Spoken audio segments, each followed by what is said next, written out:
Hello everyone and welcome back to PostgreSQL Crash Course Day 15, and this is your host Mohan, and my WhatsApp number is displayed on the screen in case if you want to get connected with me over WhatsApp. So today we are so in last video we have seen how we can take the offline backup, and in today's video we are going to sorry, not offline backup. We have seen how we can take the physical backup with the offline method, and today we are going to learn about the online mode or point in time recovery.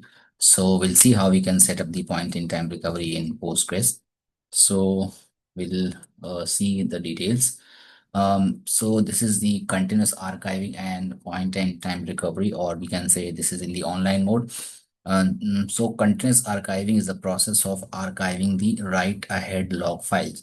In our initial videos, we have discussed about the WAL files. So if we compare these WAL files, this is simply a log files in our case of our SQL server.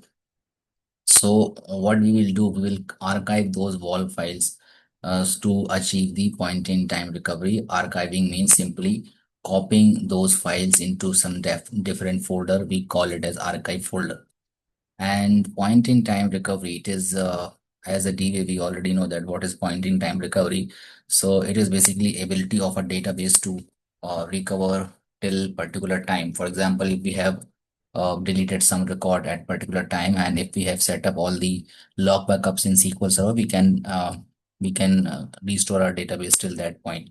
So simply, so same here in PostgreSQL, if we have enabled this wall archiving, we can restore the database or cluster till that point. That is called the point in time recovery. So how it works, for this, first we need to enable the wall archiving. I will show that how we can enable the wall archiving, and and then we have to take the base backup. So base backup will be taken by the utility called pg base backup, pg underscore base backup. So this will be taking the full backup or snapshot of that particular backup at that instance.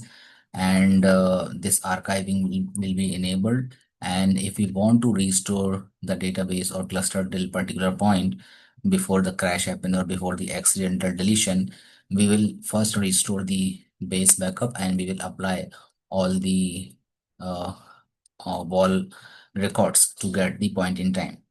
So how we can enable the point in time, or how we enable the archiving in PostgreSQL. So first for that we need to modify this PostgreSQL.config file. So if you remember in our last sessions we have discussed about this PostgreSQL.config file. It is a file which has all the parameters, and if there are some parameters, if we will change those parameters, we will need to restart PostgreSQL to get them into effect.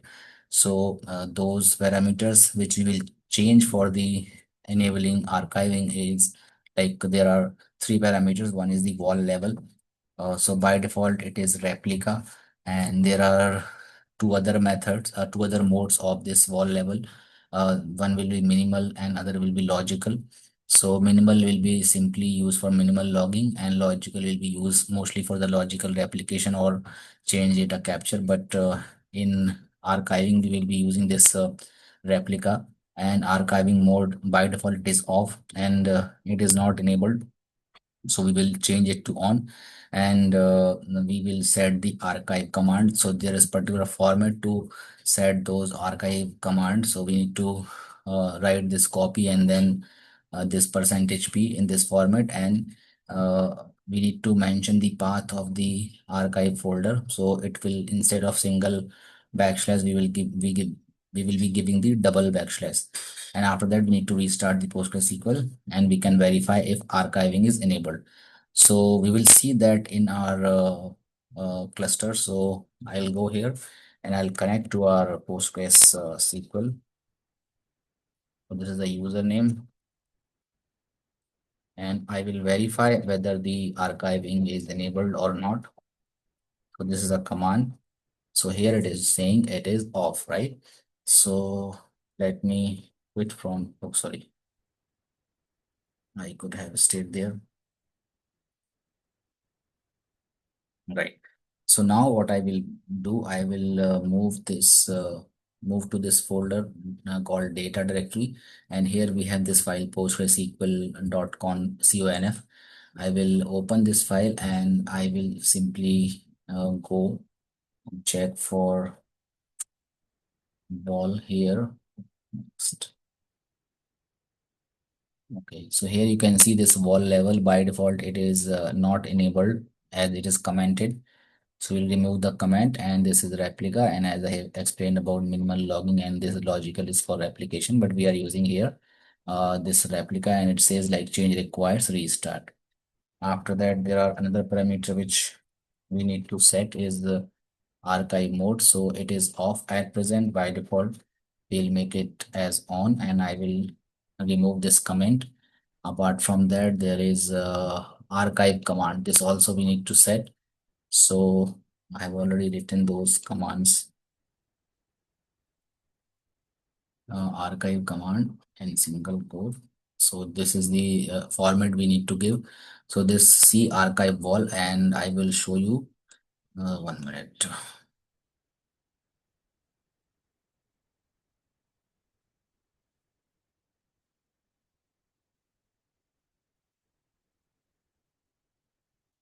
So this is the folder which I have created, archive wall, and I have given the full permission here. So at present there is no file here because it is not enabled yet.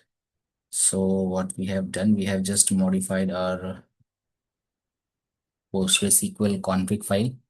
Okay, so everything we have set the command, we have set the archiving mode and the wall level as well.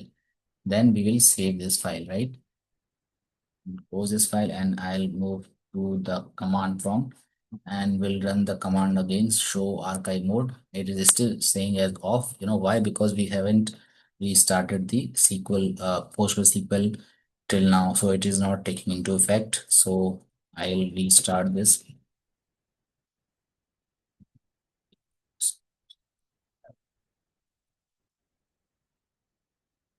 Okay, so it is restarted. Now I can go back and check if the mode is enabled now. Show archive mode, and now it is on, right? So archive is on at present, and we'll see like how many databases we have. We have one this user database that is called PITR. We'll go to this PITR DB, okay, and see how many files are there. There is no, sorry, there is no table here, right? So now what I will do, I will take the base backup. As we have seen in our slide, we have to take the base backup first. So we'll see like what are the different parameters for base backup.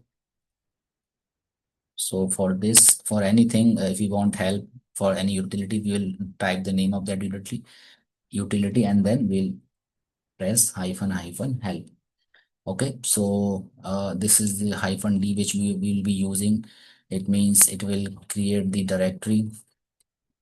After that, we will be using other like this format. So hyphen F will be the format, and we will use as plain text. Okay, and then there is this hyphen X. So this will basically define the this wall method, and it will be none fetch stream. So we will be using the stream, and after that we have another parameter called hyphen P, capital P. So this is showing the progress. So what I will do, I will simply go here and I will run the command. So the command is I have just copied the command.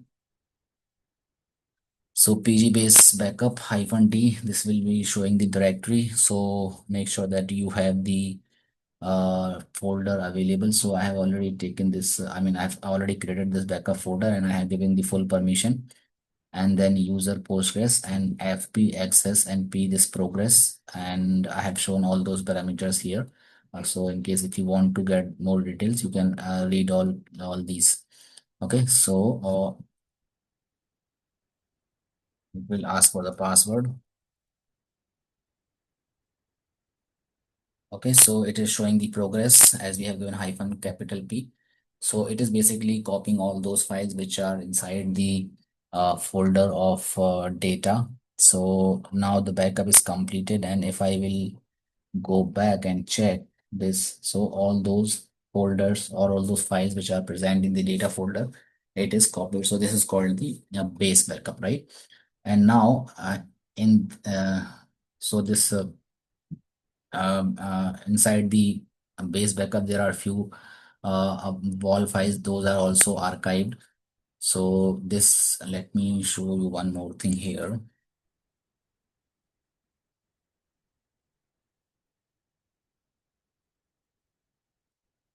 I will open this archive file, as well as I will open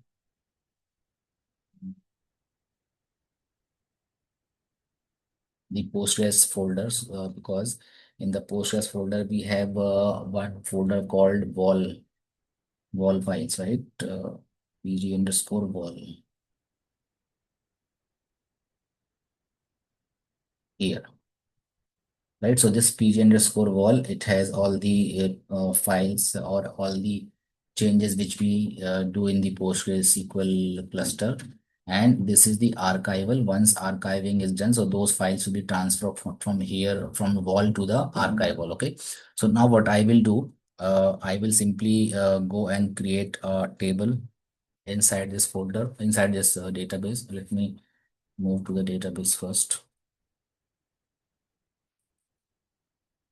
We will go to the PITR DB, right? So at present there is no database, no table. So I will create a table. Table is created. Now I will insert few dummy records. Okay, so it is inserted the record. Select star from.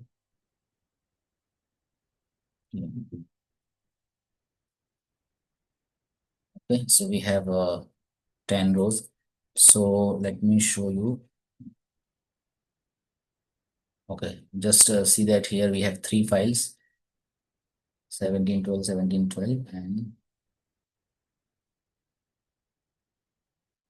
here also these files are there. Now what I will do, I will force this to switch the wall level, so that the file will be copied. So here you can see, like it is saying one file copied, so you can see one extra file is copied from here to here.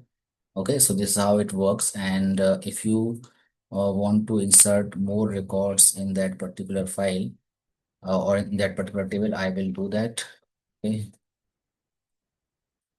so again, we have inserted more 10 records.